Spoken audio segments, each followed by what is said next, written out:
Hello बच्चों, let's see the question. कह रहा है कि match the following columns. Column one को मैच करना है कॉलम टू से। तो बेटा किस पूछा क्या गया है, मैं कॉलम वन में कुछ स्ट्रक्चर्स दी गई है, कॉलम टू में पूछा गया कि जो नंबर ऑफ स्टीरियो आइसोमर्स आएंगे और कायरल सेंटर आएंगे वो ओड आते हैं या इवन आते हैं, ये चीजें पूछी गई है बेटा, है ना। अगर मैं बात करूं, कॉलम वन में स्ट्रक्चर ए है, उसके अंदर जो बेटा मेरे कायरल सेंटर है वो देखते हैं सबसे पहले ना। कायरल सेंटर बेटा ऐसा आइटम होता है जिसमें चार ग्रुप डिफरेंट लगे हो और sp3 हाइब्रिडाइज्ड हो, है ना। इस तरीके से लगे हो चार रेड ग्रुप, है ना, sp3 हाइब्रिडाइज्ड। तो ये दिखाई दे रहा है बेटा मुझे, एक कायरल सेंटर तो चार ग्रुप डिफरेंट लगे हुए, CH3 एक H और एक साइड ग्रुप है, साइड ग्रुप है, एक ये दिखाई दे रहा है बेटा, एक HOH और अलग अलग। तो नंबर ऑफ कायरल सेंटर कितने हैं बेटा मेरे, दो है। नंबर ऑफ कायरल सेंटर दो है। तो जब मेरी अनसिमेट्रिकल स्ट्रक्चर हो बेटा और नंबर ऑफ कायरल सेंटर दे रखे हैं हम, तो 2 की पावर n कर देते हैं नंबर ऑफ स्टीरियो आइसोमर निकालने के लिए। n होता है बेटा यहाँ पर हमारे नंबर ऑफ कायरल सेंटर बोल सकते हो या स्टीरियो सेंटर बोल सकते हो, है ना। तो यहाँ की इसके लिए स्पेसिफिकली जब हम केवल हमारे ऑप्टिकल आइसोमर कंसिडर कर रहे हैं ना, केवल कायरल सेंटर से कंसिडर कर रहे हैं, है ना। तो कायरल सेंटर तो दो है बेटा, ठीक है। और total number of stereo isomer कितने बनेंगे वो देखना है बेटा। तो स्टीरियो आइसोमर के लिए हमें डबल बॉन्ड भी कंसिडर करना होता है। कायरल सेंटर सिर्फ वो होता है बेटा जिसपे चार एटम चार ग्रुप डिफरेंट लगे हो, ठीक है। और स्टीरियो आइसोमर के लिए हमें डबल बॉन्ड भी कंसिडर करना पड़ेगा, ठीक है। और डबल बॉन्ड में बेटा कैसे देखते हैं, ऐसा डबल बॉन्ड जिसपे कुछ इस तरह की कंडीशन हो बेटा, रिस्ट्रिक्टेड रोटेशन सिस्टम हो। ये डबल बॉन्ड है बेटा, ये ए और बी सेम ना हो और सी और डी सेम ना हो, तो इसको बोला जाता है बेटा मेरा रिस्ट्रिक्टेड रोटेशन सिस्टम, है ना। तो यहाँ पे देखिए बेटा, ये वाला डबल बॉन्ड तो कंसिडर होगा नहीं, है ना।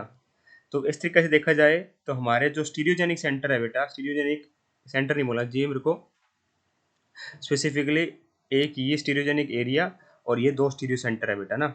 टोटल कितने हो गए बेटा, तीन हो गए, पर हमारे कायरल सेंटर दो ही है। कायरल सेंटर तो बेटा इवन ही है, even number of chiral centre है, ठीक है। और इसको क्या बोलेंगे, स्टीरियोजेनिक एरिया बोलेंगे। ये भी कंसिडर होगा बेटा हमारे टोटल नंबर स्टीरियो आइसोमर निकालने के लिए। तो 2 की पावर 3 8 हो जाएगा बेटा, है ना। 2 की पावर 3 8 हो जाएगा। तो इवन तो है बेटा मेरा कायरल सेंटर, और ये आएगा बेटा मेरा क्यू और एस, है ना। इवन ही मेरा स्टीरियो आइसोमर है, इवन ही कायरल सेंटर है, तो क्यू एस यहाँ दे रखा है बेटा ना। 2 की पावर 3 8 बिल्कुल सही है बेटा। तो एक का क्या आ जाएगा मेरा, क्यू एस। बी का चेक करते हैं बेटा। बी में क्या बेटा, दो कायरल सेंटर दिखाई दे रहे हैं, इसके अलावा कोई डबल बॉन्ड वगैरह भी नहीं है बेटा, ठीक है, क्योंकि ये तो इस पे तो दो आइटम सेम आ गए, हाइड्रोजन वगैरह, ठीक है। तो टोटल नंबर इवन तो हो गए बेटा मेरे कायरल सेंटर, और 2 की पावर 2 करोगे 4 आ जाएगा बेटा, ये हो जाएंगे इवन ही स्टीरियो आइसोमर। तो इवन ही कायरल सेंटर है, इवन ही स्टीरियो आइसोमर है। तो क्या आ जाएगा बेटा मेरा, क्यू और एस यहाँ पे आ जाएगा फिर से। तो क्यू एस यहाँ पे भी दे रखा है और यहाँ भी दे रखा है, यहाँ नहीं दे रखा है, ये आउट हो गए थे पहले ही। यहाँ भी क्यू एस है, यहाँ भी क्यू एस है। इसके अलावा देखो बेटा, यहाँ भी even number of chiral centre है दो, ठीक है। तो इसके even number of chiral centre बेटा सिमेट्रिकल स्ट्रक्चर है, तो हमें पूछा गया total number of stereo isomer कितने होंगे। तो total number of stereo isomer कैसे निकाला जाता है, जो सिमेट्रिकल स्ट्रक्चर हो। तो देखिए बेटा, यहाँ पे क्या हो सकता है, फॉर्मूला लगा सकते हैं हम डायरेक्ट। क्या होता है, 2 की पावर n-1 प्लस 2 की power n/2 - 1। n is the number of chiral centre. जब बेटा even number of chiral centre हो, सिमेट्रिकल स्ट्रक्चर हो, तब लगाते हैं बेटा ना। तो यहाँ पे एक और दो है बेटा। एन यहाँ पे स्पेसिफिकली हम स्पेसिफिकली बोल रहा हूँ कायरल सेंटर, वैसे क्या हो सकता है, stereogenic area plus chiral centre consider किया जाता है बेटा। तो डबल बॉन्ड वगैरह तो है नहीं, डायरेक्ट लिख सकते हैं हम।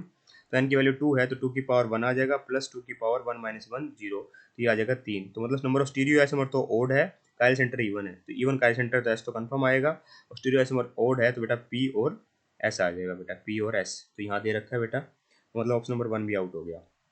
इसमें केवल एक स्टीरियो कायल सेंटर है ये वाला, इसके अलावा कोई नहीं है बेटा, ठीक है। तो एक हो तो बेटा 2 की पावर 1 कर दो, तो ये आ जाएगा 2। तो मतलब इवन ही स्टीरियो आइसोमर है। और ओड क्या है बेटा, मेरे नंबर ऑफ कायल सेंटर है, तो ओड नंबर ऑफ कायल सेंटर तो ये आर आएगा यहाँ पर, ठीक है। और इवन नंबर ऑफ बेटा मेरे स्टीरियो आइसोमर है तो क्यू आएगा, तो क्यू और आर हो जाएगा। तो डी का क्या आ जाएगा बेटा मेरा, क्यू आर। तो option number 4 is perfectly correct here.